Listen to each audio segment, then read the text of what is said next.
Bienvenue à Horreur paranormale et meurtre avec moi-même, François Quirion. Aujourd'hui, je pense que je suis rendu à mon 38e épisode quand même. OK. Je reçois une invitée très spéciale, Isabelle Stéphane. Bonjour. C'est Isabelle Stéphane ou Isabelle Steven? Ben, en fait, c'est entre les deux. C'est Stephen. Stephen, OK. Ouais. Bon. Isabelle Stephen. Bienvenue à Horreur paranormale et meurtre. Merci beaucoup pour l'invitation. Je Je suis sais vraiment que contente. t'as l'air d'avoir quand même un beau background de toutes sortes d'affaires qui peut rejoindre mon sujet de plus ou moins loin. Ouais, on peut dire, hein? Dans le fond, je vais commencer. On se connaît à cause de ma soirée Chibarir. Ouais. T'étais venu, je pense, sur notre 2e édition. Puis ce qui m'avait marqué, c'est que ta musique que tu avais choisie, c'était la musique de Suspiria. Ouais, les Puis, gobelins, ouais. Moi, je suis un gros fan de films d'horreur. Puis surtout les musiques, souvent, il y en a qui sont plus marquantes que d'autres, là, mais la musique de Suspiria, elle te fait vivre des émotions fortes juste à l'écouter. Ça m'avait déjà, en partant, bien impressionné. Pourquoi la musique de Suspiria? Ben, moi aussi, la musique des Goblins, pas mal en général, c'est une musique qui m'inspire beaucoup, beaucoup. Des Goblins, ça, c'est ceux qui ont fait... Ceux qui ont fait la trame sonore. Ils ont fait la trame sonore de beaucoup de films de Dario Argento dans les années 70, là. Puis, je suis magicienne, entre autres. Je fais plein de choses, un numéro de magie. Un numéro de magie sur la soirée Shibari, ouais. Oui, puis je suis aussi artiste burlesque. Puis moi, je suis très, très, très inspirée par le monde de l'horreur. Donc, tout ce qui touche au paranormal, ça se retrouve beaucoup, beaucoup dans mes numéros, autant burlesque que de magie. Mais c'est vrai que ton numéro, il mélangeait un peu magie et burlesque, là, en tout cas, ce que tu avais fait ce soir-là. Ouais. Mais des fois, tu fais juste burlesque sans magie ou... Il y a toujours un petit peu de magie dans mon burlesque. Okay. Puis un petit peu de burlesque dans ma magie. Ouais. OK. C'est le fun. Puis ça fait-tu longtemps que tu fais ça? La magie, ça fait... j'ai commencé il y a un peu plus de 10 ans. OK. Puis le burlesque, ça fait 3 ans. OK. Ouais. Quand même. Puis quand est-ce que tu as décidé de mélanger ça ensemble? En fait, c'est quand j'ai commencé à faire du burlesque. Au départ, c'était vraiment juste pour avoir une activité physique, là, parce que toujours à la maison, à rien faire, puis c'était la pandémie, puis tout ça, là, fait qu'on commençait à... Alors, je me cherchais une activité physique, puis je me suis dit, OK, peut-être les arts martiaux, parce que j'adore ça, mais là, j'ai vite réalisé que non, mon corps ne supporterait plus. De manger des coups. Oui, ça le fera pas. C'est quel art martiaux t'avais essayé? Dans le passé, j'ai fait du White Crane Kung Fu. OK. Mais c'est ça, avec le recul, je suis comme, ouais, non. Déjà, à l'époque, c'était difficile. Aujourd'hui, je vais me casser quelque chose, c'est sûr. La danse burlesque, c'est plus dans tes cordes. La danse tout court. Puis là, je cherchais qu'est-ce qu'il y a en danse pas loin de chez nous. Et là, j'ai vu, juste recherche Google, puis là, je suis comme, arabesque burlesque, qu'est-ce que c'est ça? Puis c'est une école de danse. Puis au départ, donc, j'ai fait des petits cours de burlesque fitness. Okay. Mais j'ai vite eu la piqûre. Puis après burlesque ça... fitness? Ouais. C'est quoi ça? On te montre les mouvements de base du burlesque, mais faut que tu les fasses... assez vite pour suer, okay. Pour que ce soit un entraînement physique, là. OK. C'était vraiment, vraiment ça, le fun. C'est ça qui t'a donné la piqûre? Du burlesque. Initié, Ouais, c'est ça. Puis après ça, je me suis dit, parce qu'il y a une école de burlesque, puis là, j'ai regardé les cours, c'est des cours de 10 semaines, puis on va essayer ça, introduction au burlesque, juste pour voir. Puis finalement, c'est ça. Ça a été juste... Waouh, c'est tellement moi! Tu t'es découvert. Ouais, définitivement. Puis aujourd'hui, j'enseigne j'enseigne des cours de burlesque 101 pour des bachelorettes, là, des enterrements de vie de filles, tout ça. Je trippe. J'adore. Tu fais vraiment toutes sortes d'affaires. Ouais. je sais c'est quoi. Quand t'es passionné, tu fais toutes sortes d'affaires. Mais dans le fond... je sais que tu fais des... J'avais vu ça passer, tu faisais des chroniques paranormales. Ouais! J'ai pas exploré plus que ça, mais est-ce que c'est, dans le fond, tu fais des recherches puis tu parles de cas paranormaux ou tu as vraiment des expériences vécues? C'est les deux. Les deux. Donc, ça, j'avais une émission, ça a duré un bon 4 ans. Oui, 4 ans à Passion quand FM. même. Ouais, Passion ouais. FM, Passion FM, c'est c'est une radio? Oui, la radio de Lac et Chemin. OK. Puis bien sympathique, là. Puis donc, j'avais une chronique une fois par semaine. Puis donc, j'avais environ 10 minutes où je parlais de... T'as dû en ramasser du stock une fois par semaine, 10 en minutes. 4 ans. Oui. Oui. Oui. Ben, c'est sûr que des fois, il y a un petit peu de... OK, ben on a parlé de ce sujet-là il y a 3 ans. On peut le reprendre, puis... Parler d'une autre branche Exactement. de ce sujet-là, le point de vue de quelqu'un d'autre dans l'histoire. C'est ça. Okay. Tout à fait. Puis, de toutes ces aventures-là, y en a-tu une couple qui t'ont marqué plus que d'autres? Oui, ben les miennes d'abord. Oui, ben c'est sûr. Mais en fait, je veux juste spécifier que les chroniques paranormales, j'avais une approche un petit peu différente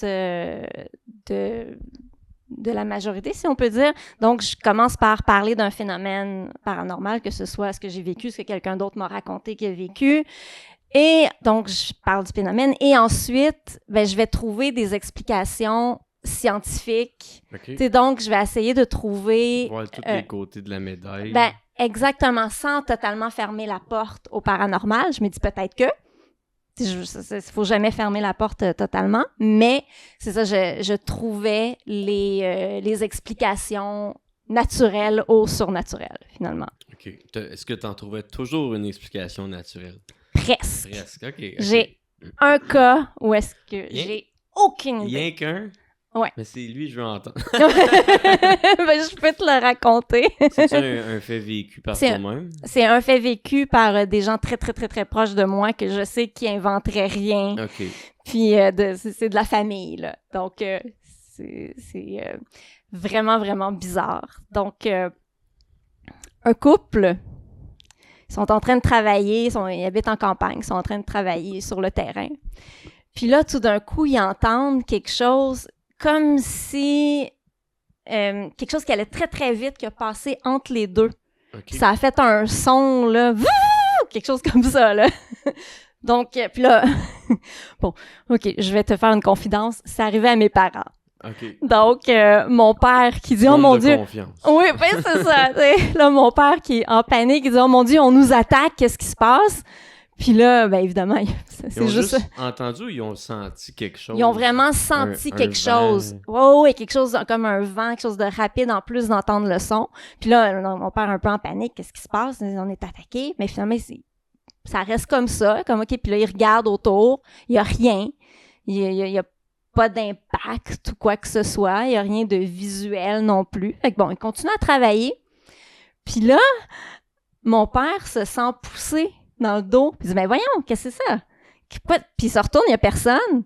Puis il dit, il dit à maman, il y a quelqu'un qui me pousse. Comment ça, il y a quelqu'un qui te pousse? Il n'y a personne qui te pousse. Puis là, ma mère, elle est en train de placer des bûches. Puis là, il y a une bûche qui commence à bouger. Ça, c'était chez eux? Oui, sur le terrain derrière, là, en arrière de chez eux. C'était la première fois que ça arrivait? Oui. Oui. Puis là, la bûche commence à bouger, puis ma mère me dit, c'est pas comme, tu sais, une bûche qui se déplace, tu sais, ça roule, puis ça fait... Non, elle bouge, elle frétille, tu sais. Puis là, elle dit, ben, il y a peut-être un animal en dessous. Là, elle prend la bûche, mais il y a rien. Puis là, ça arrête. Puis là, mon père commence à dire, ben voyons, qu'est-ce qui dit mon nom? Il a entendu. Oui, il entend quelqu'un l'appeler. Puis là, il regarde partout. Puis il est comme, mais voyons, il y a quelqu'un qui m'appelle. Puis ma mère dit, j'entends rien, il n'y a personne qui t'appelle. Là, ils vont voir jusque sur le bord de la maison. Mais non, il n'y avait personne. Donc, ils ont eu une série d'hallucinations de presque tous les types. Là. Ben oui, autant physique. Tu sais, mon père qui se sent poussé, visuel, qu'auditive. Fait que c'est quelque chose, ça j'ai pas été capable de l'expliquer. Ils ont vécu les deux la même chose. Ma mère a parlé à mon père de ce qu'elle voyait. Quand mon père est arrivé, évidemment, il n'y avait plus rien. Mon père a dit ce qu'il ressentait. Ma mère était là, puis elle voyait bien qu'il n'y avait rien, puis elle n'entendait rien. Puis après ça, c'est arrêté? Oui, ça s'est juste arrêté, puis il s'est rien passé d'autre. Ça, c'est bizarre. Puis dans leur entourage, y avait-tu un décès récemment? Non. Tu le sais pas? Ben, je suis... Pas oh mon tu Dieu. Le saches. Ben, mon père m'a dit qu'il y a un concessionnaire automobile, celui qui avait acheté ses 3 dernières voitures, genre, qui aimait beaucoup mon père, puis qui était décédé, mais... C'est pas mal de loin, un peu, là. On peut se faire des accroires. Oui, je doute qu'il y ait un lien. Mais c'est vraiment bizarre. Ben oui. Surtout si... Tu sais, c'est arrivé pendant qu'ils sont chez eux, puis c'est arrivé un soir de même, c'est jamais arrivé avant, c'est jamais arrivé après. Non. Puis c'était le jour, c'était en plein après-midi. C'est encore plus rare, ça. Oui, ben oui, c'est ça. OK. Ouais. Ça me fascine. Oui, moi aussi. Totalement. Tes parents ils croient-tu à ça, le paranormal? Pas vraiment. Ben, ma mère a plus tendance à croire... à ceux qui nous ont quittés, qui sont encore là pour veiller sur nous. Mais sinon, ils n'ont pas de croyances religieuses. Mais de ce qu'ils ont vécu ce soir-là, eux autres, ils croient-tu que c'est un phénomène paranormal ou ils pensent que c'est normal? Ben, ils pensent pas que c'est normal, mais ils s'en font pas avec ça. Ils veulent pas le savoir. Non, ils n'ont pas d'intérêt à... Ils trouvaient ça juste bizarre, puis ils voulaient m'en parler, mais sinon, pas de stress avec ça. Puis de ton vécu, tu dis que toi-même, t'en as vécu... Ouais. Moi, quand j'étais toute petite, le Ça premier... fait longtemps. Oh, oui, j'avais 5 ans à peu près. Okay. C'est ma première expérience paranormale. J'étais couchée, puis ma mère faisait la vaisselle, puis sur ma porte de chambre, j'ai vu l'ombre dessinée parfaitement, là, l'ombre d'une femme. Tu sais, c'était vraiment, là... C'était très, très clair. L'ombre d'une femme, puis elle a levé la main. Puis là, dire salut, genre? Peut-être.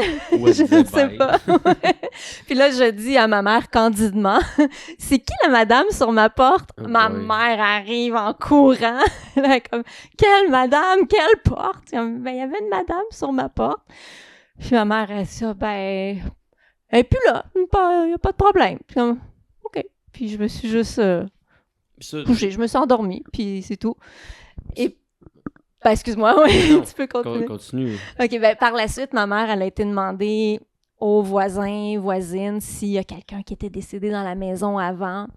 Puis, ben, effectivement, il y a une des voisines plus âgées qui a dit qu'il y avait une madame qui était décédée il y a longtemps, puis c'est une madame qui adorait les enfants, puis était exactement la description que j'ai faite à ma mère, c'est-à-dire une femme qui était très petite, très mince, avec les cheveux coupés aux épaules. OK.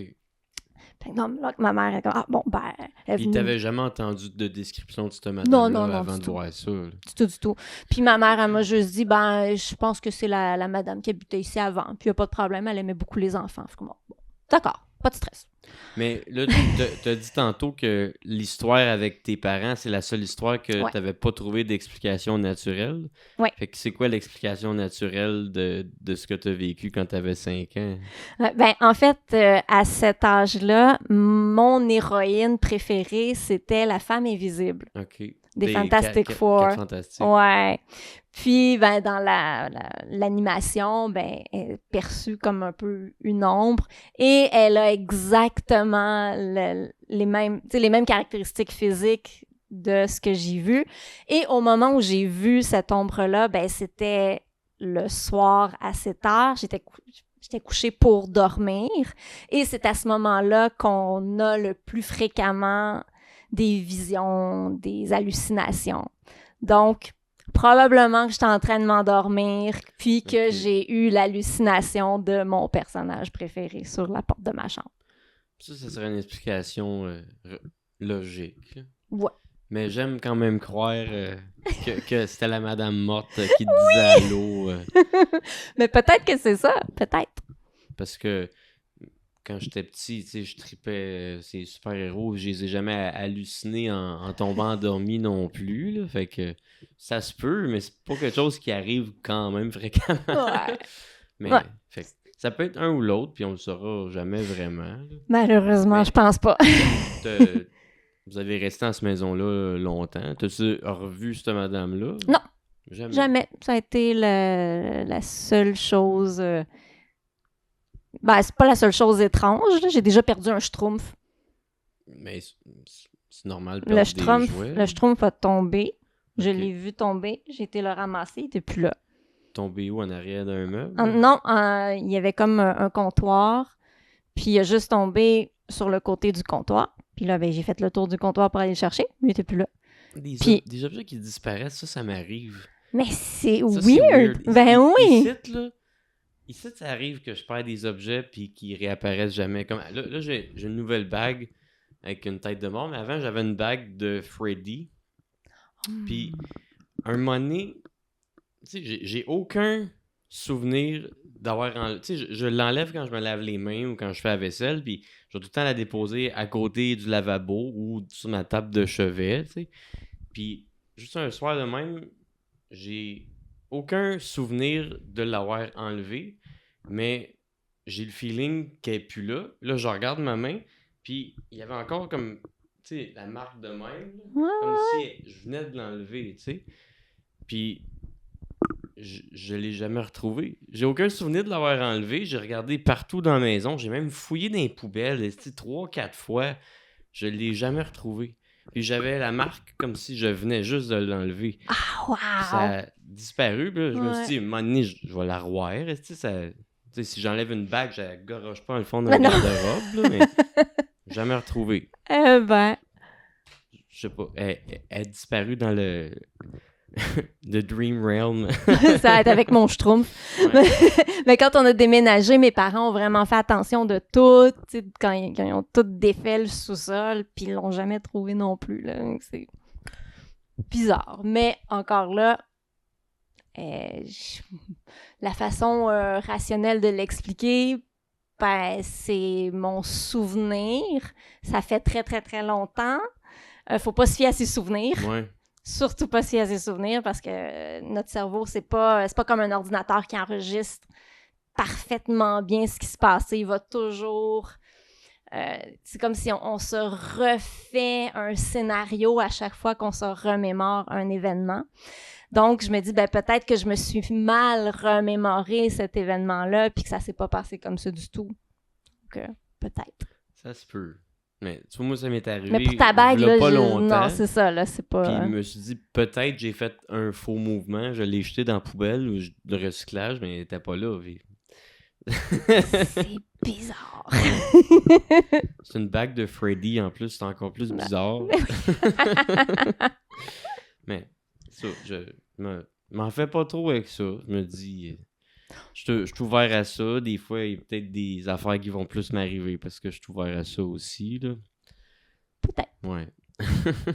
J'ai grandi cette ouverture-là dans la famille à ma mère. C'est tout normal pour eux autres de croire aux esprits ou d'avoir des pratiques plus ésotériques ou whatever. Oh. Fait que c'est pour ça, je sais pas. Je m'en fais pas trop avec ça, mais même si je vis quelque chose de même, ça me fait pas peur. Je vais être plus fasciné qu'apeuré. Ouais. Ça, c'est moi. Là. Mais ça me fait quand même chier de perdre quelque chose et de pas le retrouver. Vraiment. J'essaie de me dire que je suis pas fou, mais... Ouais. Mais anyway. Sinon, à part le Schtroumpf, avais-tu perdu d'autres choses dans cette maison-là? Ou... j'ai pas perdu d'autres choses dans cette maison-là, puis ça date... ça prend quelques années avant qu'il se passe autre chose de paranormal dans ma vie. Quand j'étais adolescente, je tripais sur tout ce qui était paranormal, jouer au Ouija, puis tout le kit, puis... Le Ouija, ça me fait peur, ça. Tu vois, il y a plein des affaires, j'essaierais, mais bien du monde, ils m'ont dit le Ouija, c'est non, tu sais. Ah, moi, je te dis, le Ouija, c'est oui. Okay. Ah oui, c'est le fun. Super le fun. Puis, pas de danger. Il y en a qui disent des fois, tu parles avec quelque chose, puis il va te faire croire que c'est quelque chose, mais finalement, c'est d'autres choses. Ou tu vas laisser des entités plus mauvaises entrer chez vous. Mais en fait, ça serait plus l'effet idéomoteur qui est en cause dans le Ouija que des entités... Ouais... Ça serait étonnant. Ouais. Donc, ça serait étonnant. Parce qu'il y a eu beaucoup de recherches sur le Ouija, sur cette façon de procéder-là, où est-ce que les gens mettent leurs mains sur soit une planchette, soit la coupe d'un verre inversé ou un triangle. Il y a plusieurs façons de le faire. Là. Puis, c'est ça, en fait, ce qui se passe, c'est que quand ton cerveau s'imagine un mouvement, ben, ça fait des petites... comment je pourrais dire ça? Donc, ça fait des micro-mouvements que tu ne ressens absolument pas. 0, là, t'en as aucunement conscience. Puis c'est la même chose avec le pendule. Tu sais, le pendule que tu tiens, puis là, il se met à spinner comme ça ou comme ça, selon oui ou non. Ben, c'est le même phénomène. Donc, c'est ça, l'effet idéomoteur.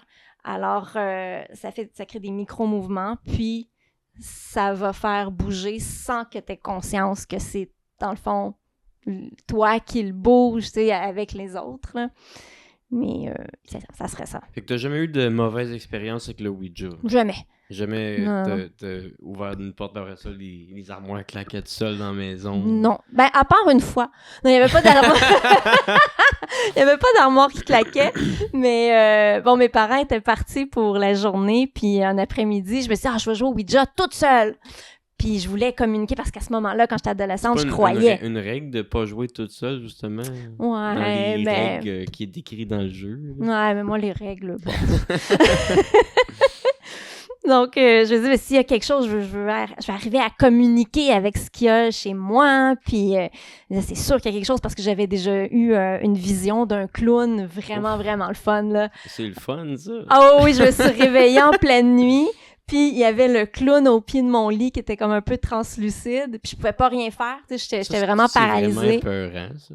Oh non, c'était vraiment, vraiment le fun. Mais c'était cool. Paralysée. Oui, j'étais paralysée. Je pouvais rien faire. Paralysée du sommeil. Exactement, c'est ça. Puis, dans les paralysies du sommeil, c'est là que tu as tendance à halluciner encore plus que juste quand tu es fatigué. Moi, tu vois, j'en ai déjà fait des paralysies du sommeil. Puis, je sais qu'il y a une explication scientifique, mais je trouve qu'elle explique pas tout.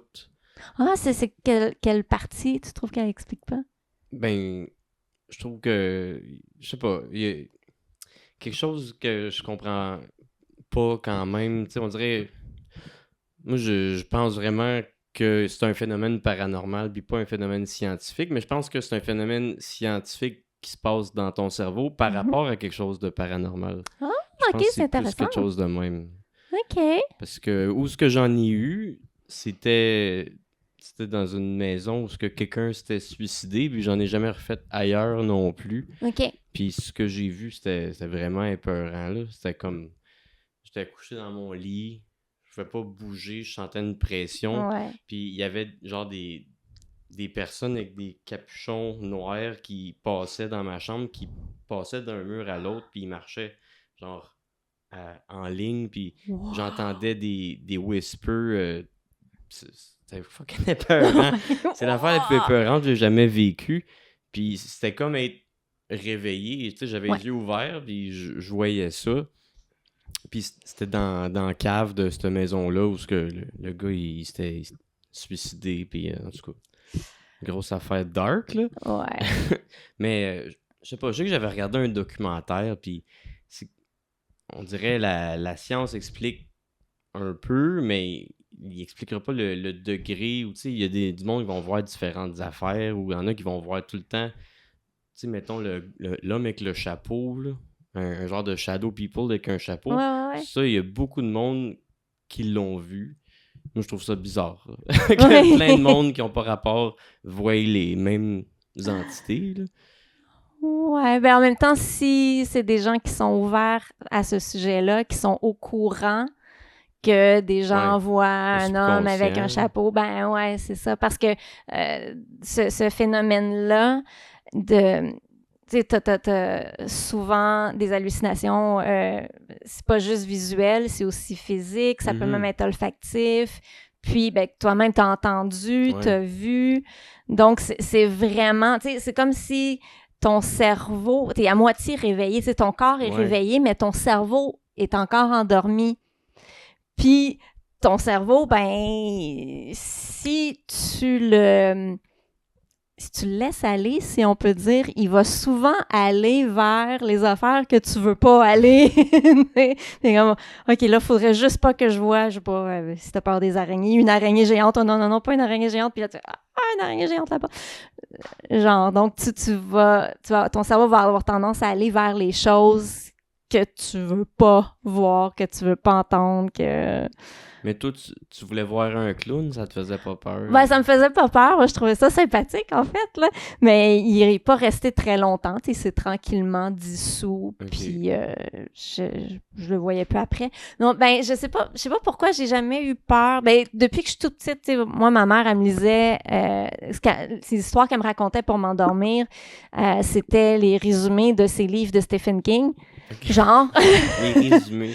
Ben, c'est ce qu'elle lisait, puis elle me disait où est-ce qu'elle était rendue, puis qu'est-ce qui se passait. donc, c'est ça. Pour moi, ça a toujours été quelque chose de le fun. Mais elle me demandait, tu sais, t'es sûre que ça te ferait pas peur, là? Puis je disais, mais non, j'ai pas peur, c'est pas vrai, c'est des histoires. Ouais. Donc, j'ai jamais été apeurée par tout ça, dans le fond. J'ai toujours trouvé ça fascinant, le fun. Puis comme je te dis, quand j'étais adolescente, j'y croyais vraiment. Là, moi, j'avais aucune connaissance scientifique. Puis il y avait personne qui était venu même dire « Ah, mais peut-être que c'est autre chose qu'un fantôme. Peut-être que c'est autre chose qu'un démon. » Peut-être, tu sais, j'avais aucune notion pour même penser que c'était pas ça. Et... fait que, je veux juste finir la fois qu'il s'est passé de quoi, parce que ça, je fais la petite séance de Ouija chez moi l'après-midi. Puis je demande, ben là, ça marche pas. Toute seule, faire bouger, ça marche pas du tout. Donc là, je demande à voix haute s'il y a quelqu'un ici ou quelque chose ici, faites bouger ce crayon. J'avais comme 4 crayons. J'en dépose un au sol, puis là, je regarde, puis ça bouge pas. Je dis, coudonc, ça marche pas. Puis je suis vraiment déçue. Vraiment très déçue. Là, je reprends mon crayon, je le mets avec les 3 autres crayons, je m'en vais les porter sur le bord de la fenêtre. Je tourne les talons, et là, j'entends touc! Et quelque chose qui roule vers moi. Je me retourne, et c'est le crayon que j'avais demandé qu'il soit bougé. C'est comme, ah! J'étais très contente. Je comprends. J'aurais été content aussi. Oui! On est loin des portes qui claquent. Ouais, c'est ça. C'est plus ça la réalité aussi, là. S'il y a des portes qui claquent ou whatever, c'est va-t'en, reste pas là. Mais j'ai vécu quelque chose d'autre qui est plus du style porte qui claque, là. Mais finalement, pour mon crayon qui a bougé tout seul, avec le recul, je me dis que la façon de l'expliquer, la façon naturelle de l'expliquer, autre que c'est une entité qui l'a fait bouger, j'avais 4 crayons, j'en avais juste 4. Puis quand je les ai pris, je les ai mis sur le bord de la fenêtre sans trop regarder. À ce moment-là, la maison était en rénovation. Fait que le bord de la fenêtre, c'est possible qu'il n'était pas totalement droit. Tu sais, il n'y avait pas encore la petite bordure, là. Donc, je me dis, OK, c'est pas si anormal que ça qu'un crayon qui ait tombé puis roulé parce que c'est rond. Puis je me dis, bon, OK, ben c'est celui-là, mais c'est juste, il y en avait juste 4 crayons. Fait que c'est une chance sur 4, c'est 25% de chance que ça soit lui. C'est pas si extraordinaire que ça. Tu ne savais pas si c'était ce crayon-là? Oui, je savais que c'était lui. Oh, oui. Ben, une chance sur 4, c'est quand même... Bon. Ouais. Ben, ouais. C'est pas la majorité des chances. Là. Ben, c'est quand même une grosse probabilité. Ouais. Mais bon. Mais l'autre expérience est arrivée beaucoup, beaucoup plus tard. Et c'était à l'endroit où je travaillais chez... À l'époque, ça s'appelait Tout en cartoon. Tout en cartoon. Ouais, une place d'animation 2D. J'étais chef coloriste à l'époque. Oh oui. T'as vraiment fait toutes sortes d'affaires. Ah ouais, j'ai vraiment fait toutes sortes d'affaires. C'était vraiment le fun. Puis, on avait emménagé dans des nouveaux locaux. C'était au centre-ville de Montréal.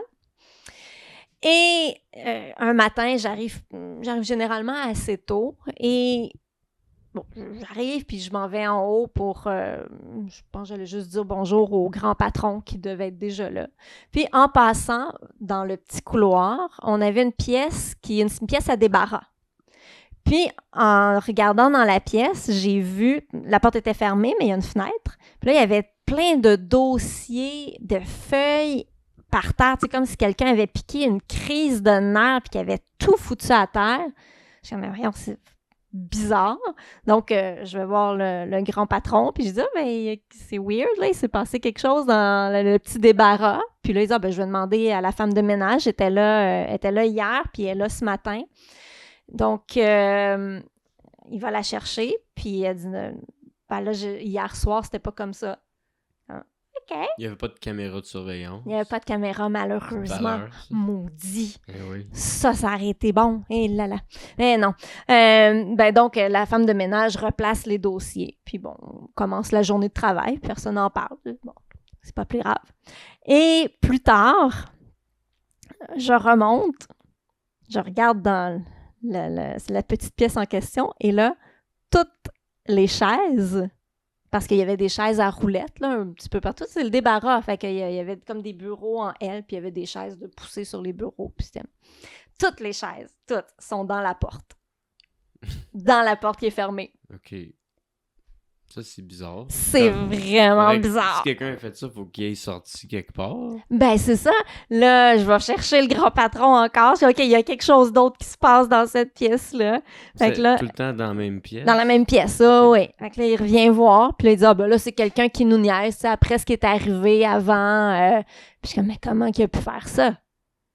Comme, là, il a poussé les chaises, puis il ressort. Sorti par où? Ah oui. Là, il dit, il a peut-être sorti par la fenêtre. Ben oui, sorti par la fenêtre. On est au 2e étage. Faire une joke. Ben ouais, tu sais, c'est un petit peu intense, là. Fait ça, c'est vraiment bizarre. Il replace toutes les chaises. Il barre la porte en disant, là... Personne va y aller. Là, ça suffit, les niaiseries, c'est ça, là. Hey, on arrête le niaisage. Là, je retourne travailler. Puis là, je repasse peut-être, je sais pas, 1 heure après. Les chaises sont encore toutes dans la porte. Ouf, ça, c'était peur. C'est comme dans Poltergeist, là, quand ils bougent les chaises. Oui! Ils les empilent une par-dessus l'autre. C'est ça. Ça aurait été bon que les chaises soient empilées. Maudit. Mais bon. Mais c'est ça, là, il revient, puis là, voyons donc. Fait que là, j'ai l'idée d'attacher le pied des chaises au bureau, juste pour voir comment les chaises vont se comporter. Fait qu'on remet les chaises. Vont se comporter. Oui. Donc, on remet... j'attache tous les pieds des chaises au bureau. Il referme la porte, barre la porte. Je reviens encore peut-être 40 minutes, 1 heure plus tard.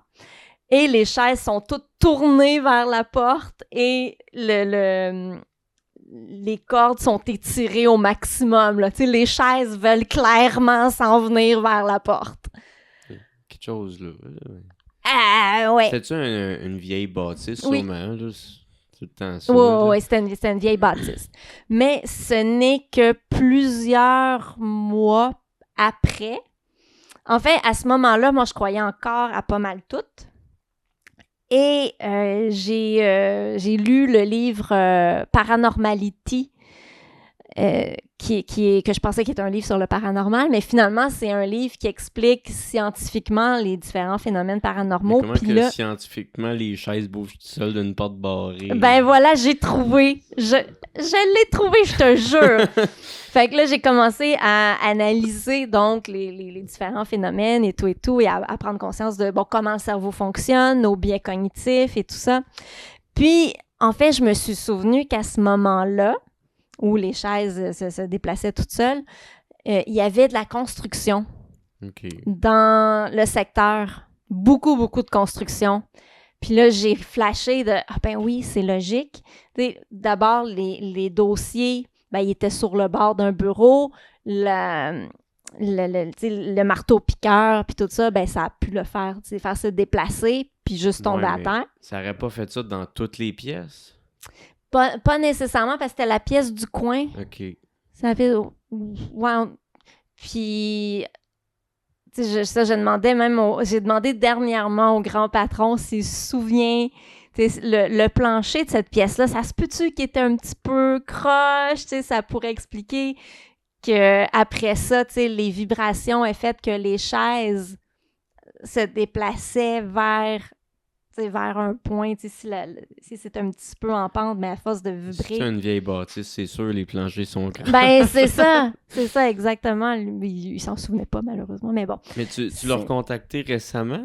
Oh oui, il y a quelques années, là, peut-être 3 ans, je pense, là, pour demander ça, puis il s'en souvient pas. En tout cas, la bâtisse, c'était pas tout croche, là, mais...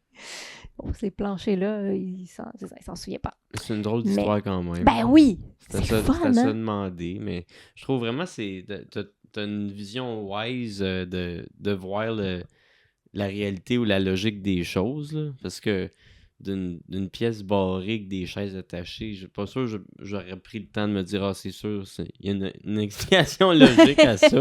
Ben ça a pris du temps, ça fait quand même un bout de temps là, avant que je fasse comme OK, attends une minute là, il y a peut-être une explication naturelle à ce phénomène. Je sais qu'un marteau piqueur c'est fort, puis parce que moi, à un moment donné, ici, il refaisait l'aqueduc. Mon Dieu, c'était de la merde. Tout l'été, il piquait le trottoir, puis la rue, puis ça faisait shaker le bloc. Mais mes chaises, ils bougeaient pas tout seul. Tu sais, juste dire. Mais t'as-tu beaucoup de chaises à roulettes? Non. Ah, c'était des chaises à roulettes. Ouais, les chaises étaient à roulettes. Ouais.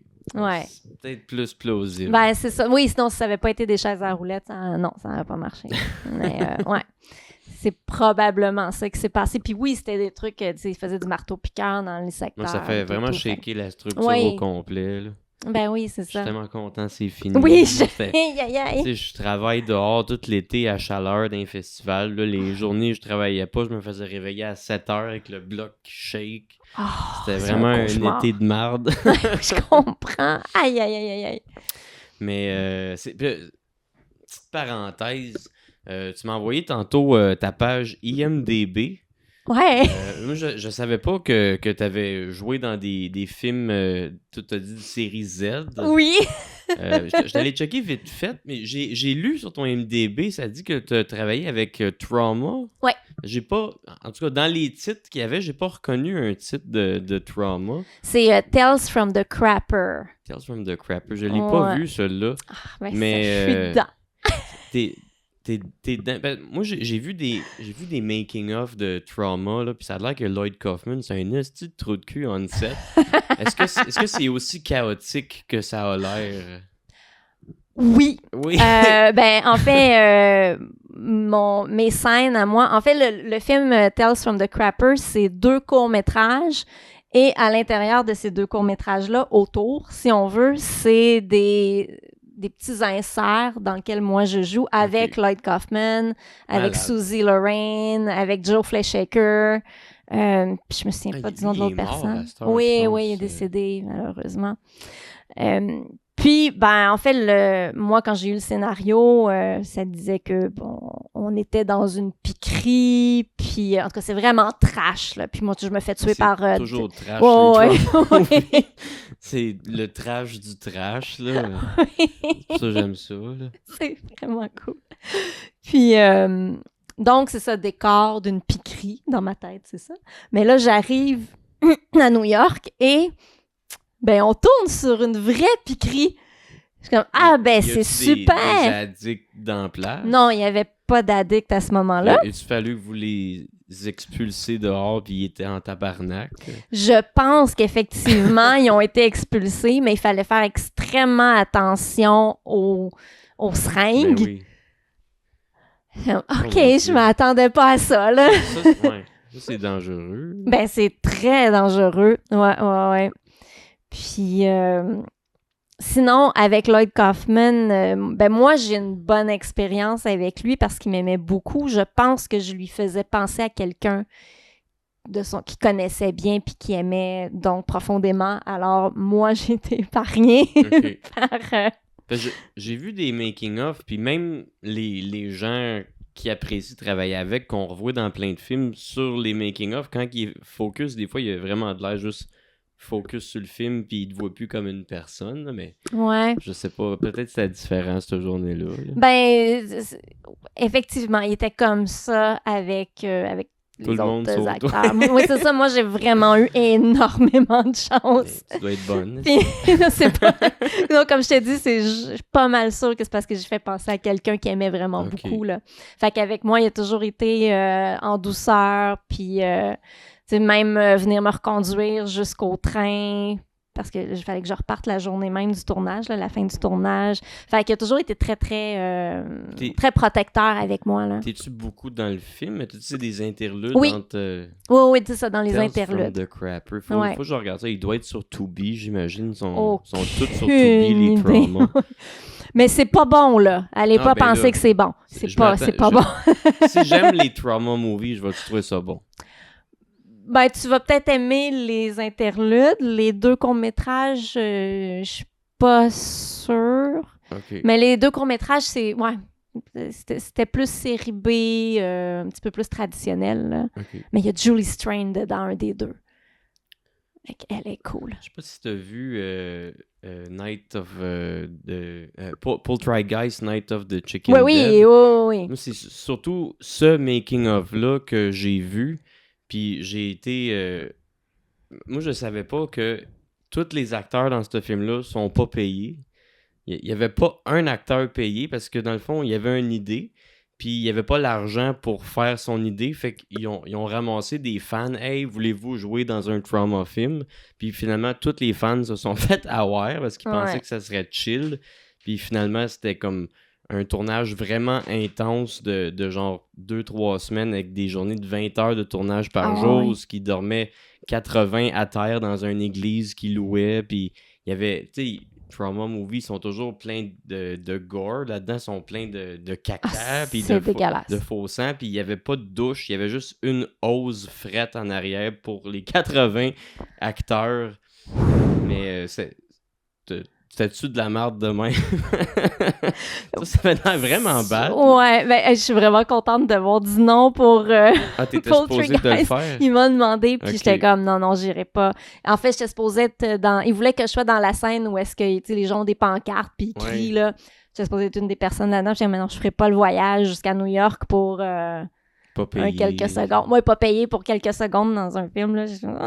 Manger des ramen. Ouais, c'est ça. Non, fais pas ça. Mais oui, en fait, ben, moi, c'était un petit peu moins gore. Mais par contre, il y avait, Joe Fleshaker, qui est le monsieur qui est très, très corpulent. Et il n'y avait pas d'air climatisé dans la piquerie, hein. Le monsieur très, très corpulent, il sent aussi intense, mais vraiment intense. Dans le film, moi et les 2 autres actrices, on doit danser autour de lui, très peu vêtu, puis on a du fun, puis il faut qu'on y mette du chocolat sur lui, puis il faut se coller dessus. Faut que je ça a l'air, Puis, c'est ça. Puis moi, c'est presque ma dernière scène. Ou je pense que c'était peut-être même la dernière scène. Et après ça, moi, je partais... C'était pas le train, c'était l'autobus. Je partais en autobus. Mais j'ai pas eu le temps de... de toute façon, il y avait pas de... Pour aller à la salle de bain, il fallait aller chez quelqu'un qui habitait dans l'immeuble au-dessus. Puis c'était vraiment weird parce que t'avais la blonde du gars qui est resté couché dans son lit toute la journée. Puis il fallait faire attention, il fallait pas faire de bruit. Fait qu'il fallait passer à côté de son lit dans le noir, tu sais, pour aller à la salle de bain. Mais elle faisait pas de bruit, elle bougeait pas, puis ça sentait bizarre. Oui, c'est ça, j'étais comme, OK. C'est malaisant. C'est vraiment malaisant. Il n'y avait pas un McDo quelque part. Non. Fait que on oublie ça, la douche, là. Donc, moi, je suis partie. Je me suis rechangée, puis je suis partie. Mais l'odeur de Joe Fleshaker m'a accompagnée pendant tout le trajet. Ça, c'est dégueulasse. Et c'était un bon 6 heures là, d'autobus. Si pas un peu plus que ça. Oh my God, oh mon Dieu, tous ces gens qui pensent que c'est moi qui sens ça. Mais oui, c'est moi qui sens ça, mais je peux pas leur dire que c'est pas vraiment mon odeur à moi, c'est moi qui le sens, mais c'est parce que c'est pris l'odeur de l'autre. Puis l'odeur contagieuse. Ouais. Fait que ça a été épouvantable. Ça, c'est la pire horreur que t'as vécue. Oui. Plus que des crayons qui roulent tout seuls à terre, des schtroumpfs qui disparaissent. Oui! L'odeur qui nous suit. Mais c'est terrible. Je suis content de savoir que Ben, je suis content. On dirait que ça me satisfait de savoir que le chaos d'un set de trauma, c'est pas juste un mythe. Oui, oh non! Puis, t'en as juste fait un avec eux autres? Oui, OK. oui, j'en ai juste fait un. Puis d'ailleurs, pour la veille du tournage, parce que je suis arrivée la veille parce qu'on tournait toute la journée, puis j'ai dormi dans les bureaux. À l'époque, Trauma avait des bureaux et j'ai dormi à terre en dessous du bureau de quelqu'un. Ça a tout là. le temps de l'air d'être ça, les sets. Là. Ils dorment tout à terre. Ouais. Ils mangent presque pas. Des affaires pas tant nutritives. Ils travaillent 20 heures. Il n'y a pas d'air climatisé. Il n'y a pas de douche. Mais c'est ça. Lloyd Kaufman, c'est une légende. Ouais. C'est Toxic Avenger. Oui. Là, il y a un remake du Toxic Avenger. Il va falloir que je le regarde. Ça m'intrigue un peu. Ouais. Ça vient de sortir où il est au cinéma là. En tout cas, OK. ouais. Ah, je veux le voir aussi. C'est un remake à gros budget, fait que ça doit être bizarre un peu, là. Ouais. OK. Je sais que c'est Lloyd Kaufman qui a écrit le scénario, fait que ça doit quand même respecter les origines, mais les acteurs sont sûrement bien traités. Probablement. Il y a des bonnes chances. Sinon, c'est-tu avec Trauma que tu as commencé à faire des films indépendants? Je veux pas dire amateurs. Là, mais... Ah, c'est pas loin. Non, c'est pas avec Trauma. En fait, moi, je me suis ramassée à jouer dans des films vraiment juste par hasard. Ça a commencé comment? OK, je roule l'histoire. Ça a commencé par moi qui publie un livre de pin-up. Okay. Alors, c'était des artistes d'un peu partout à travers le monde. Je leur ai demandé de me dessiner l'image. OK, c'était pas des photos. Non, c'était juste des dessins. Là, l'image qu'ils avaient de la pin-up girl. Okay. Puis des artistes d'un peu partout à travers le monde, des artistes très connus, d'autres moins connus. Original. Ben ouais, puis j'avais vraiment aimé ça, faire ça. Puis je m'étais dit, ben je vais m'en aller dans cette voie-là. Je pense que c'était en 1998 ou 2000. 2001, quelque chose comme ça. Puis, ce que je voulais faire comme deuxième livre, c'est sensiblement la même chose, mais avec les Scream Queens, parce que j'ai toujours été une fan de cinéma d'horreur, de B-movie, de Z-movie aussi. Là. Les traumas, j'adore ça, j'ai toujours adoré ça. Si tu acceptes de jouer d'un trauma, tu le fais pour le trip, ben pas parce que tu dis « Ah, je vais devenir acteur. » Non, c'est ça. Nope. Bref, fait que c'est ça, je voulais le faire sur les Scream Queens. Et j'ai été à la convention Chiller Theater. Je sais pas si ça dit quelque chose. Ça me dit quelque chose. Ouais, c'était au New Jersey, une fois par année. Ça n'existe plus. Ça n'existe plus, je pense pas. Puis, donc, à l'époque, c'était donc très populaire.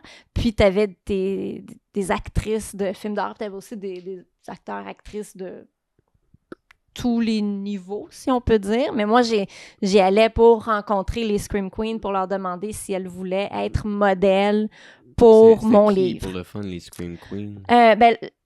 Les noms, ça me... Mais de quel film? Genre Ruby LaRocca, tu sais, toute la gang d'actrices de Seduction Films. OK.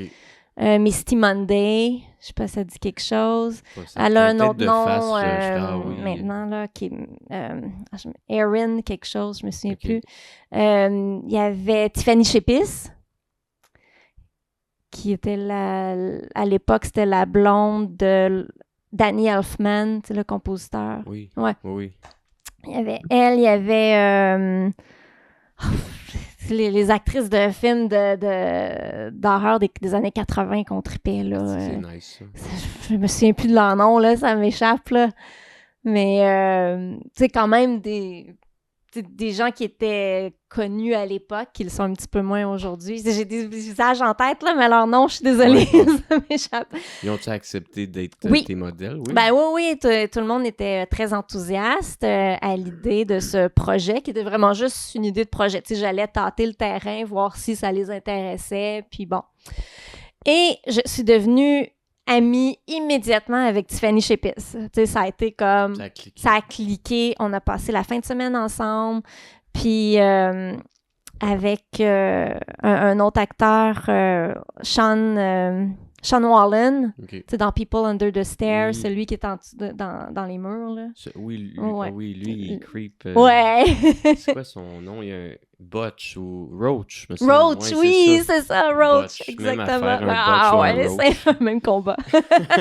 Mais lui, il peut pas parler, c'est ça. Ouais, Ah, c'est ça, il y bon, avait la ce langue film-là. coupée. Ah, c'était bon, j'adorais ça. Tous les Wes Craven sont bons, mais Ouais. ça, c'est... Ouais. Ah ouais, un de mes Le préférés. couple incestueux, sadomaso, Ah ouais! qui Malade. kidnappe des enfants. C'est l'histoire, ça. Écœurant.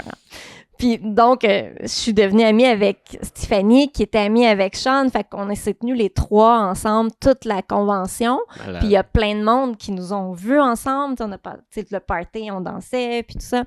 Puis il y a un réalisateur, Bill Elfire. Je sais pas si ça dit quelque chose. Il a fait Doc de Carbon High Massacre. Non, je sais pas. OK. En fait, c'est son film le plus populaire. Okay. Puis, donc, je l'ai rencontré là-bas, mais juste brièvement. Puis, il m'avait remis sa carte, puis j'avais acheté un film. Puis, j'avais envoyé... je pense que c'est justement ce film-là que je lui avais acheté. Puis, j'avais envoyé un petit message pour lui dire que j'avais vraiment, vraiment trippé sur son film. C'était intelligent. C'était, même si c'était pas de budget, mais c'était très bien fait, très intense. Bon, bref... j'ai envoyé des petits commentaires-là, puis il m'a réécrit en me disant « Ben oui, je me souviens, t'es qui? Est-ce que t'es actrice? Parce que j'ai besoin d'une actrice pour mon prochain film qui s'appelle The Thrill Gasp Stranglers. » Thrill Gasp Stranglers. Ça a été ton premier? Mon premier. Puis moi, je suis comme « Bah, est-ce que je suis actrice? » J'avais déjà joué dans un film de André Poliquin. Okay. Je sais pas si ça dit quelque chose, l'Escadron Delta. Non. OK. Donc, c'est un BDiste québécois qui, je pense qu'il avait réussi à se faire publier par Héritage. Je suis pas sûre, mais quand même, il y avait... Héritage. Ouais, tu sais, comme les eux autres qui traduisent Archie, là. Ouais, mais j'ai plein de comic books. Ils traduisaient les comic books de Marvel dans les années 70-80. Ben, je suis pas sûre à 100%, mais il me semble que c'était cette compagnie-là. Okay. Donc, il y avait des bandes dessinées quand même de haut niveau, ben si oui. On veut, là. C'était quand même big, là.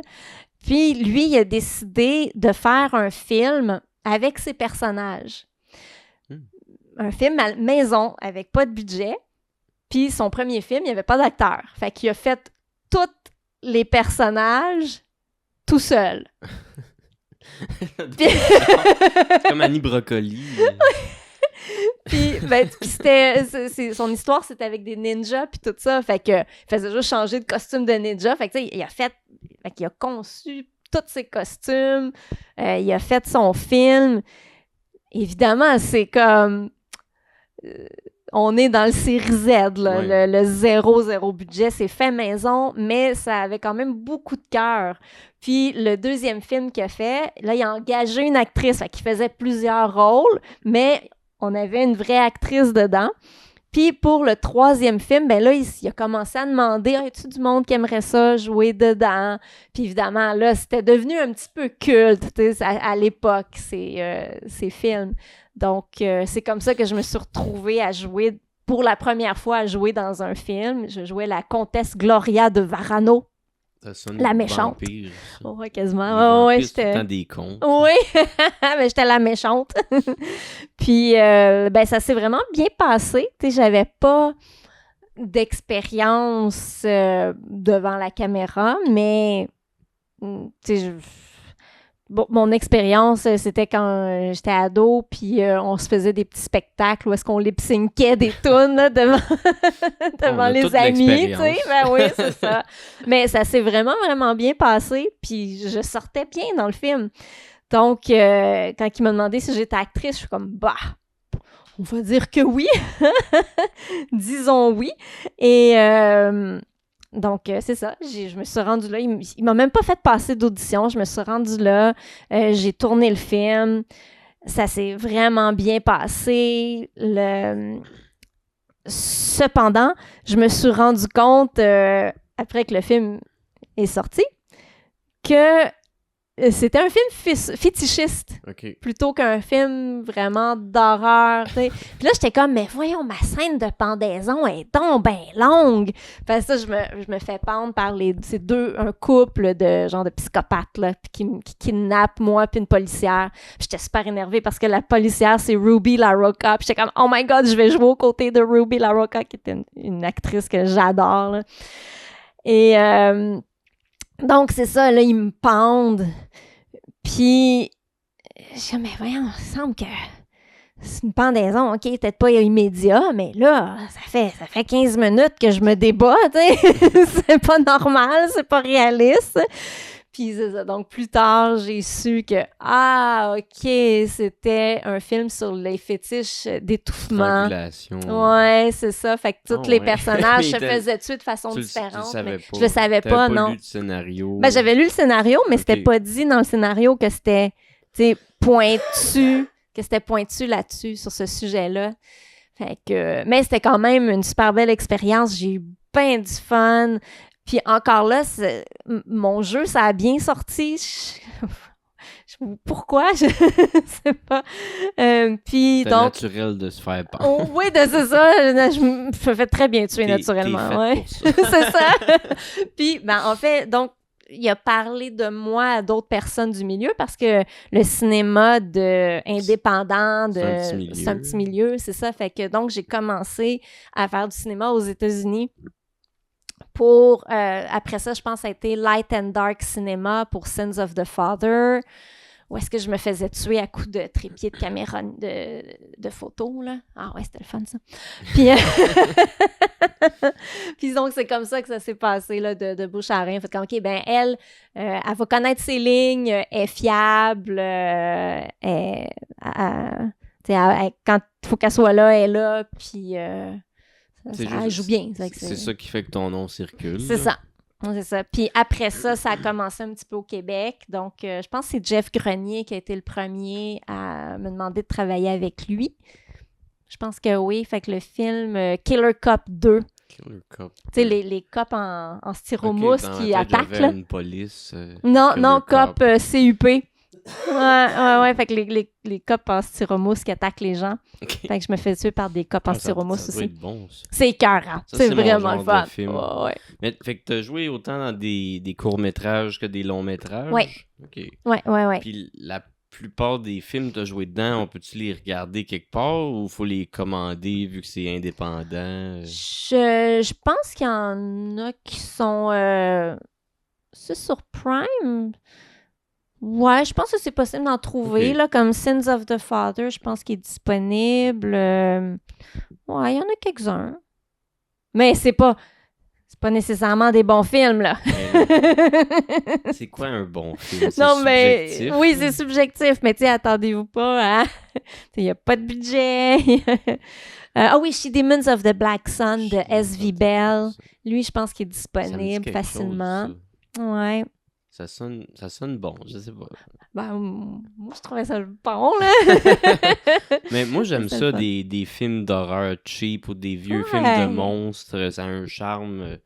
Moi, je pourrais écouter juste ça, là. Ben oui. Mais là, c'est sûr, je vais checker sur Tubi. Parce que Tubi, ils ont bien de la marde. Je vais aller voir tous les films que t'as faits s'ils sont sur Tubi ou sur Prime ou ils doivent en avoir peut-être sur YouTube. Mais en tout cas... C'est sûr, pour le montage, je vais essayer de trouver des extraits de toi avec Joe Fleshaker, mettre une image au montage. Ah, ça serait le fun!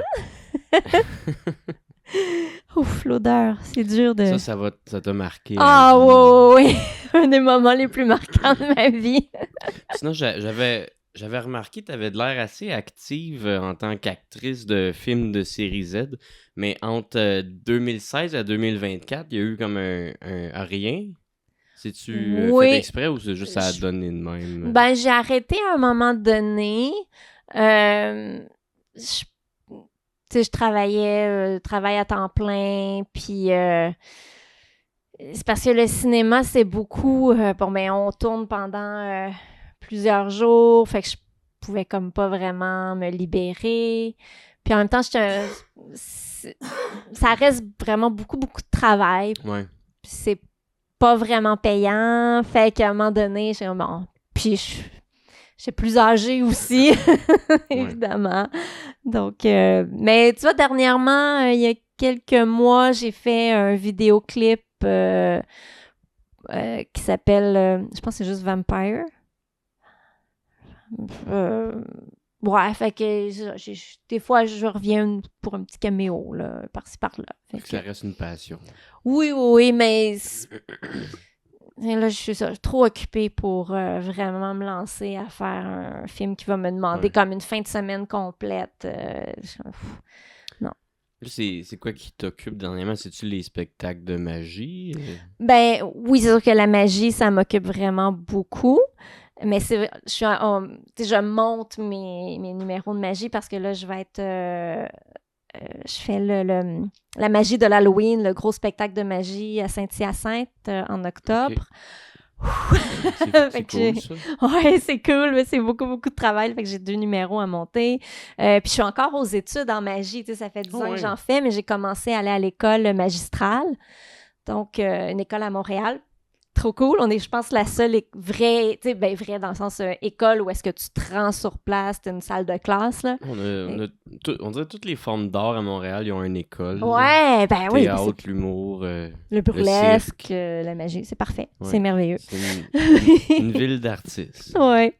Puis, ben là, j'ai laissé tomber mon emploi parce que je retourne aux études. Okay. Alors, je commence dans quelques jours. Malade, ça. Ouais. Aux études de la magie. Non. Je m'en vais à l'Université de Montréal. Je fais faire un bac cumulatif. Donc, je commence à un certificat en criminologie. Après ça, je vais faire un certificat en enquête et renseignement, puis un certificat en cyber-enquête. Donc, c'est un bac cumulatif. Tu veux devenir police? Enquêteur-analyste. OK. Ouais. Même affaire. Bon. Peut-être plus travailler devant un ordinateur que sur les scènes de crime, là, genre. Mais, ouais. Non, c'est quelque chose qui est... La recherche, c'est quelque chose qui m'a toujours passionnée, mais je l'ai toujours fait. Mais quand je fais des recherches pour par exemple, ma chronique paranormale, là, ouais, c'est ça. J'ai vraiment beaucoup, beaucoup de plaisir à faire ça, à des recherches aussi pour... démasquer des scammers puis des affaires comme ça, là, tu sais, je le fais pour le fun, puis là, je suis comme, ce serait le fun de faire ça comme job, là. Il y en a trop, à cette heure, les scams, là, c'est rendu tellement bad, là, n'importe qui peut se faire avoir, là. Ben oui, dernièrement, je sais pas si tu as vu ma publication Facebook, parce qu'il y avait un concours pour gagner un Winnebago. Puis là, il y a plein de monde qui commentait puis pour gagner. Puis j'étais comme, mais voyons, non, mais c'est clairement... C'est clairement une fraude, oui. Fait que là, on va essayer d'aller voir un petit peu plus loin. Bon, c'est qui cette compagnie-là? Puis là, la page, il y a comme pas de compagnie. Fait que là, en tout cas, j'ai pris l'image, un screenshot de cette publication-là, parce que je voulais pas la linker. Fait que j'ai pris un screenshot, puis j'ai tout expliqué c'est quoi la fraude en question, qu'est-ce qui va se passer si on vous contacte pour que vous envoyiez des informations, c'est quoi les risques et tout et tout. Donc, j'explique tout ça très, très, très clairement. Puis là, dans mes commentaires, là, je vois que des gens la partagent. Je suis comme, OK, cool. Mais là, je me rends compte... pour gagner. Oui, dans les commentaires, je suis comme, mais vous avez pas lu mon texte! Quoi? Fait que là, j'ai refait la publication, j'ai fait un gros X rouge sur le Winnebago, puis j'ai comme, hey, là, je suis pas fière, le monde, là.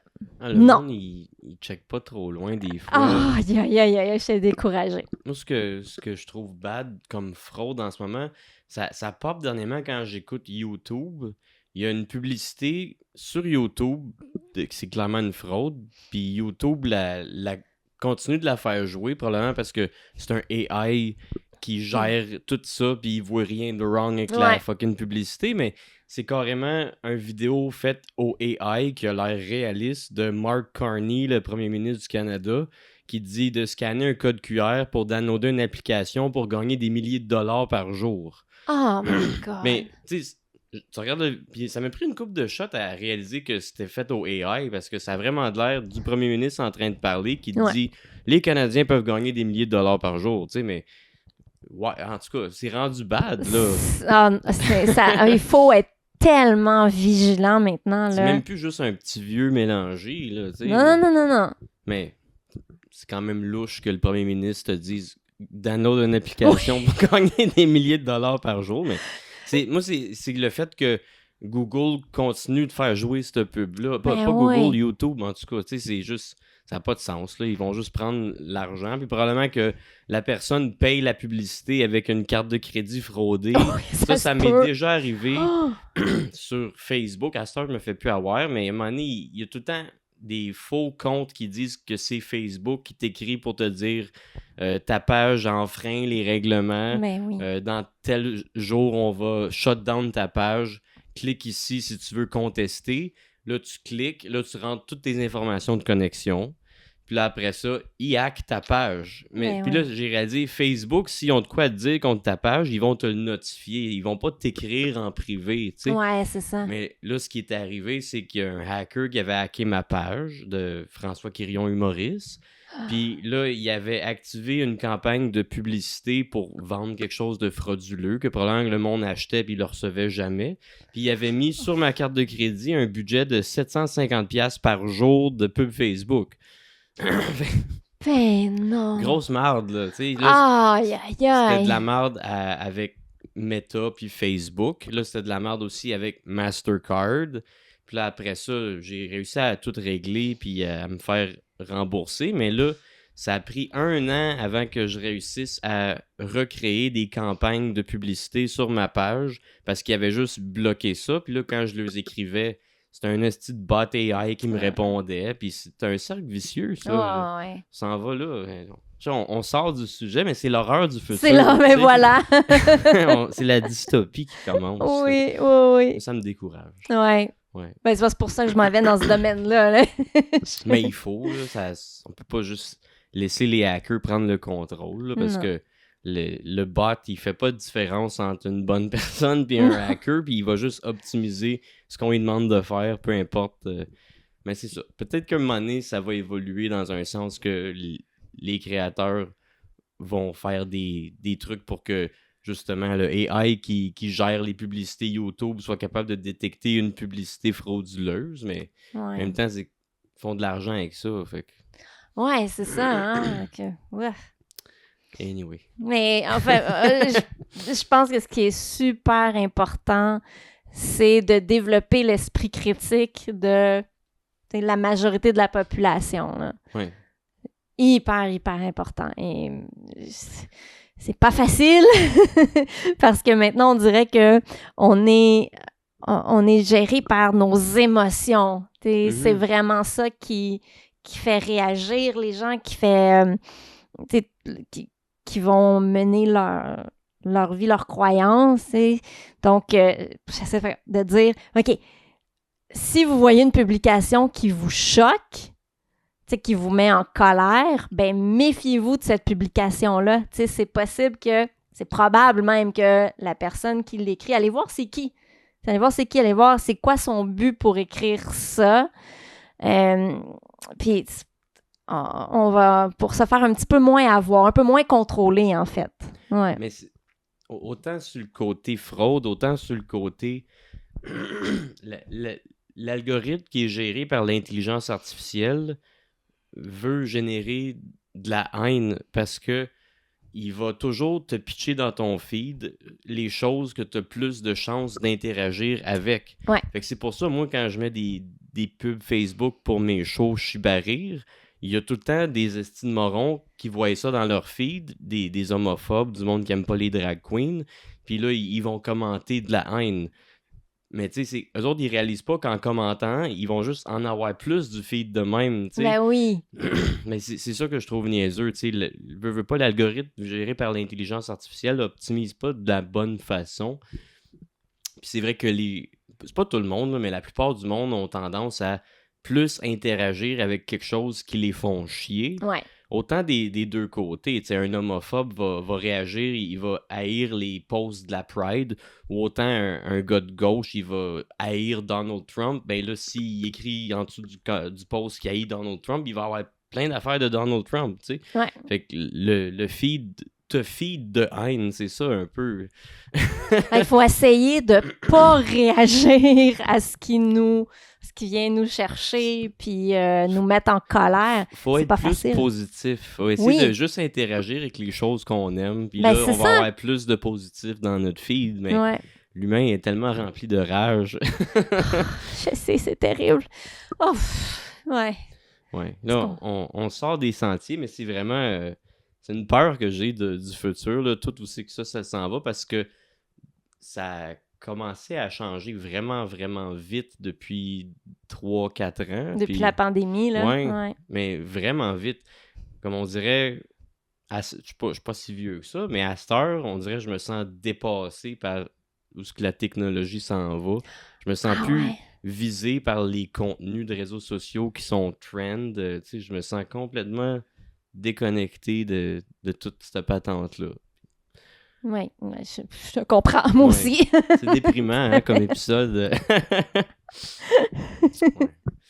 Mais, c'est ça, vous pouvez commenter mes épisodes puis avoir du beau contenu dans votre feed. Mais c'est ça l'affaire, il faut interagir. Ben, j'ai l'impression que souvent, quand t'aimes quelque chose, tu vas juste faire un pouce. Ouais. Tu n'iras pas écrire « Wow, j'aime ça », tu sais. C'est surtout ça que l'algorithme va comme compter comme une interaction. Bon, on devrait se donner ça comme défi à tous tes spectateurs et tes auditeurs. Commenter ce qu'on aime. Commenter ce que vous aimez pas, juste laissez tomber. Faites juste oublier ça et plutôt aller commenter ce que vous aimez. On fait ça pendant genre une semaine, voir si ça change quelque chose. Ah, c'est sûr, ça changerait quelque chose. Là. On l'essaye. Mais c'est bien rare, j'interagis avec des affaires que j'aime pas, là. Ouais, moi, des fois, c'est plus fort que moi. Puis là, je commence à taper, puis voyons donc, ça n'a pas de bon sens, penser de même, tu sais. Puis là, je réalise, OK, attends une minute. Ce que je suis en train d'écrire, la personne qui a posté ça, elle s'en fout totalement. Puis à voir les gens qui répondent, qui sont super d'accord, ben eux autres aussi vont s'en foutre totalement. Ton commentaire n'a pas de poids. Exactement. Fait que là, j'ai dit non, ça vaut juste pas la peine. Fait que j'efface. Puis là, je regarde la personne en question, c'est quoi ses posts. Puis là, quand je vois que c'est super haineux, anti-trans, tout, là. Là, je fais comme, bon, bloc. Fait que non. C'est tout le temps du monde de même. Moi, le dernier Shibarir, c'était un Pride event, là, puis on a eu une couple de haters, là, mais tu sais, après ça, genre, le profil, il y en avait un que, dans sa tête, là, lui, c'était sa mission de concitoyen de dénoncer que c'était de la propagande, ce qu'on faisait, parce que il faut protéger les enfants, puis blablabla, puis tu sais, je vais voir son profil, puis il y a une photo de lui avec un t-shirt qui dit « Firearm rights are human rights ».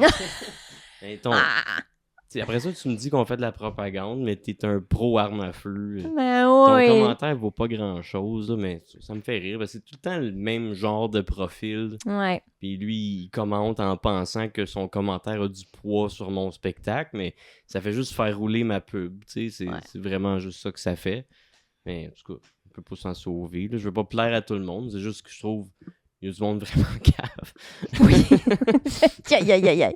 Ouais. Puis le monde qui, tu sais, genre, ceux qui chialent qu'il y a des drag queens qui racontent des histoires aux jeunes dans les écoles, mais après ça, ils viennent chialer qu'on organise un show avec des drags dans un club de BDSM dans le village gay. Mais regarde, je pense que c'est la meilleure place pour faire ça si c'est pas correct dans les écoles. Aïe. Ah non, c'est compliqué, hein? Ouais. Comment gérer ça, ces gens-là? Faut en rire. Moi, c'est ça que j'ai aimé l'autre jour, mon ami Sam. Parce que là, je fais plus ça avec Bruno. Bruno est déménagé à Matane. Ah, OK. Puis là, je l'ai remplacé par Sam Lefebvre. Puis l'autre jour, il a décidé de faire un numéro en parlant de nos haters, de leurs commentaires. Puis je trouvais ça vraiment drôle.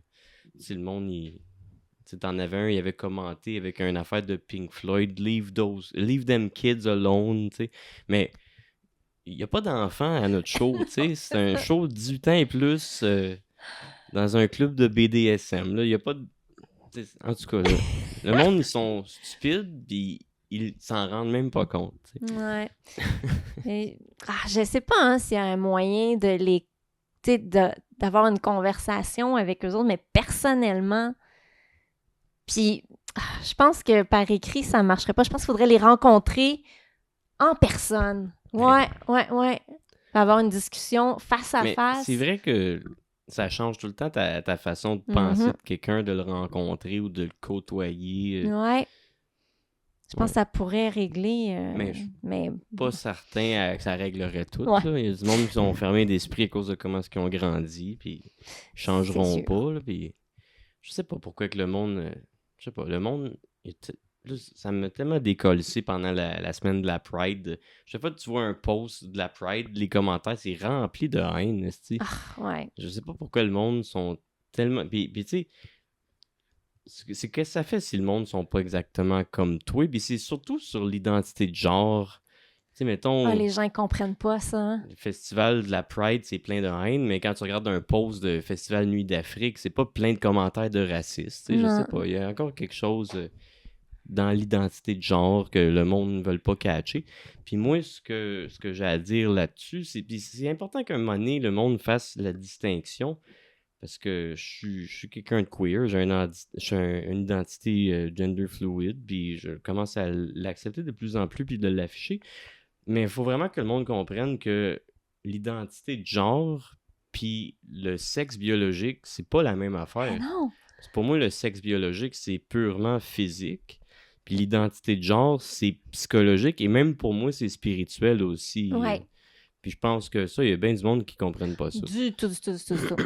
Absolument. Ils ont pas Non. Je pense qu'il n'y a pas assez de monde qui le disent, ça, non plus. Ouais. Je pense que tu as raison. Ça manque d'informations sur le sujet. Ouais. Parce qu'en même temps, il y a tellement de monde qui disent le sexe, c'est soit féminin, soit masculin. Comme, ouais, mais il y en a... Les gens intersexes, ils existent aussi, là. Quand on regarde juste biologique, là, féminin, masculin, mais non, parce que... Ouais. Mais ça, c'est comme des œillères, là. Ils peuvent même pas concevoir. Puis en même temps, le cerveau humain, chez la majorité des gens, c'est très difficile de se mettre à la place de quelqu'un d'autre parce qu'on a tendance à penser que tout le monde est comme nous et que nous, on est la normalité. Donc... moi, ça fait longtemps, je sais que je suis pas la normalité. Ouais, moi aussi. Je veux pas l'être non plus. Mais, tu sais, moi, je suis sous le spectre de l'asexualité. Asexualité. C'est quoi ça? C'est de ressentir peu ou pas d'attirance sexuelle envers d'autres personnes. OK, oui. Puis, moi, j'étais à la marche de la fierté cette année, là, avec le drapeau asexuel au début de la marche. C'était bien agréable. Mais oui, c'est ça. Donc, il y a plein de gens, quand j'ai fait un coming out, puis il y a plein de gens qui m'ont dit, ça se peut pas. Ça se peut pas que quelqu'un ait pas d'attirance sexuelle envers d'autres personnes. Puis comme, oui, ça se peut. Mais j'en connais plein. Parce que j'ai fondé la communauté asexuelle de Montréal en 2015, fait que j'en ai rencontré plein. Oui. Okay. Oui. Maintenant, j'ai passé le flambeau, là. Mais j'ai plus de temps. Je suis désolée, j'ai vraiment plus de temps. Je fais encore des conférences sur le sujet, des entrevues et tout, mais c'est beaucoup de travail. Mais oui, c'est ça. Donc, il y a des gens qui sont incapables de même imaginer que quelqu'un d'autre peut ne pas ressentir d'attirance sexuelle envers d'autres personnes. Donc... Pourtant, il y a tout du monde qu'on n'est pas attiré envers. Là, fait que... Je sais pas, ça s'imagine ce feeling-là à la grande échelle. Ça doit être possible. Là. Oui, mais donc, tu sais, qu'une personne s'imagine qu'elle a l'impression de ne pas être dans le bon corps ou toute l'identité de genre, pour eux autres, ils sont pas comme ça, fait que ça se peut pas. Ouais. Un truc que j'adore faire, c'est surtout pour les gens des États-Unis, là. Je le faisais beaucoup avant, moins maintenant, parce que je réponds plus vraiment, là. Mais, tu sais, les homophobes, là, qui disent l'homosexualité, c'est à vous autres de pas choisir d'être gay. OK. Fait que là, moi, je leur réponds, fait que donc, t'as choisi d'être hétérosexuel. Puis c'est comme, oui, j'ai choisi d'être hétérosexuel. Je suis comme, OK, ben dans ce cas-là, t'es bisexuel. Si t'as choisi, puis... Si t'as choisi un des si t'as choisi un des deux, c'est parce que... les deux t'attiraient. C'est ça, c'est parce que t'es bisexuel. C'est une bonne façon de les confronter. Ben oui, puis je suis comme, mais c'est tout à fait... Ce qui est tout à fait correct. Puis là, c'est comme, non, je suis pas bisexuel. Puis comme, ben t'as choisi, oui. Ben, si t'as choisi, t'es naturellement bisexuel. Puis... j'adore ça, les faire réfléchir un petit peu, là. Ouais, c'est ça. Je pense que souvent, c'est du refoulement. Parce que moi-même, quand j'étais plus jeune, je peux dire que j'étais transphobe. Je comprenais pas, ou on dirait... Je trouvais qu'il y a du monde qui cherchait le bonheur trop loin à place d'apprécier ce qu'ils sont vraiment. Puis ça, c'est une autre philosophie. Puis en vieillissant, j'ai juste réalisé que c'est ça, c'était du déni, tu sais. Ouais. Effectivement. Il y en a sûrement beaucoup qui sont de même. Ouais. Mais c'est pas tout le monde qui est capable de faire l'introspection puis cheminer là-dedans. Il y en a qui veulent pas. Non, c'est ça fait peur. Ça fait très, très peur à beaucoup de gens. Ça fait 1h20 qu'on roule. Oh! Ben, je veux pas couper ça raide, là, mais... Je sais pas, peut-être pour clôturer puis revenir dans le sujet central, avais-tu une histoire de paranormal de ton vécu ou que tu as étudié l'histoire que tu n'avais pas parlé, que tu as envie de partager? Oui, pour faire un lien avec la recherche, parce que comme je disais, j'adore faire de la recherche, puis j'étais pas mal contente parce que c'est de trouver soi-même, en allant fouiller dans les bas-fonds d'Internet puis aller trouver des réponses à nos questions. Je trouve ça très satisfaisant. C'est l'histoire des enfants aux yeux noirs. Je sais pas si tu as vu ça. Mais je n'ai entendu parler. Il me semble que c'est une légende. Les enfants, ils cognent à la porte. Oui. Si tu les laisses entrer, tu vas mourir ou quelque chose. Oui, c'est ça. J'entends ça comme une légende. Oui, une légende urbaine, mais effectivement, il y a des gens qui le croyaient vraiment. Que oui, il y a des enfants avec les yeux noirs, puis leur preuve, si on veut, c'est que il y a beaucoup de témoignages, mais j'ai été faire des vérifications sur tous ces témoignages-là, ceux que j'ai trouvés, puis il n'y avait pas de nom d'une personne, c'était toujours des pseudonymes à chaque fois. Fait que là, je suis OK, quand... tu peux pas vraiment aller vérifier si t'as pas... si c'est...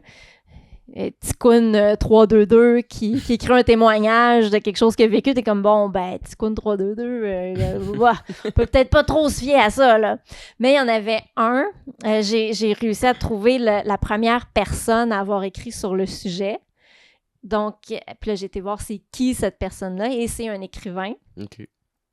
Et j'ai réussi à retrouver un vieux forum de discussion sur lequel il écrivait avec d'autres écrivains. Puis, avant de parler de cette expérience personnelle-là, parce qu'il l'a sorti comme si c'était une expérience personnelle des enfants avec les yeux noirs, puis juste avant, il a posté qu'il aimerait ça être capable de faire vivre une histoire comme Bloody Mary. Okay, tu sais, que tu te regardes dans le miroir, tu dis 3 fois Bloody Mary, puis elle peut apparaître, là. Tu sais, qu'il aimerait ça, créer une histoire qui prend vie, puis que les gens vont vraiment croire. Puis après ça, il a publié cette histoire-là, ce phénomène vécu-là des enfants aux yeux noirs. Donc, t'es comme, OK, je pense que c'est ça, là. L'origine vient de là, oui, c'est ça. Puis après ça, ça serait-tu lui, tous les comptes Ticoun 321 pour faire grossir la patente? Mais c'est pas impossible, mais ça, je sais pas. Mais en même temps, c'est... Ce genre d'histoire-là, ça va vraiment prendre vie dans le sens où il y a des gens qui vont avoir envie d'écrire sur ce sujet-là.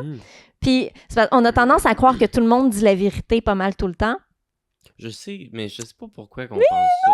Il faut pas penser ça. Parce qu'il y a tellement de monde qui sont des bullshitters. Ben oui, tout à fait. Puis juste pour le kick, tu sais, juste pour le fun, juste pour faire partie de la vague, juste, tu sais. Fait que c'est très fréquent que les gens vont juste inventer quelque chose, là.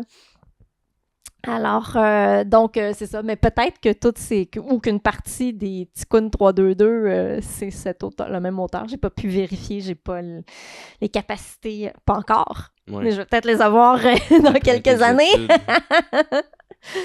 Alors, voilà. Fait que tu as réussi à trouver le fondement de cette légende-là. Ouais. C'est très fière. Ça peut être quand même dangereux, des légendes de même, comme mettons le Slenderman. Je sais qu'il y a vraiment, me semble, deux petites filles qui ont été dans le bois pour appeler le Slenderman, puis il y a une qui a tué l'autre, ou je sais pas trop. Ça, c'est arrivé pour vrai. Le Slenderman, il n'est jamais arrivé, mais c'est une légende qui a fait boule de neige puis qui s'est rendue une catastrophe. Là. Ouais. Mais c'est parce qu'à un moment donné, quand tu crées littéralement un monstre, il sort de... il sort de ton contrôle, puis tu le laisses vivre par lui-même. Là. Mais c'est pour ça qu'il faut développer l'esprit critique des gens et de nos jeunes. Oui, mais c'était des petites filles de 12 ans, je pense. Il faut commencer jeune à leur montrer l'esprit critique, c'est ça. Mais c'est pas facile. Mais super intéressant. Merci. Je sais pas si t'avais-tu un petit mot pour la fin? Ben, je suis vraiment contente que tu m'aies contacté pour faire ce podcast. Merci beaucoup. Merci de participer. Je suis tout le temps en recherche de nouveaux invités passionnés de tout ce qui touche de loin ou proche le macabre. Mais en tout cas, merci d'être venu. Puis, c'est ça. On se revoit bientôt. Ben oui. Super. Sinon, si moi j'ai un mot de la fin, je vous invite à, si vous avez envie de contribuer à ma chaîne, vous pouvez vous abonner à mon Patreon. Vous avez tous les épisodes un mois à l'avance. Sinon, abonnez-vous à ma chaîne YouTube ou quand que mon podcast sort en public, il sort en vidéo sur YouTube et en audio sur Balado Québec, Spotify et Apple Podcasts. Sinon, suis-moi Facebook, Instagram, François Quirillon. Merci. Bye!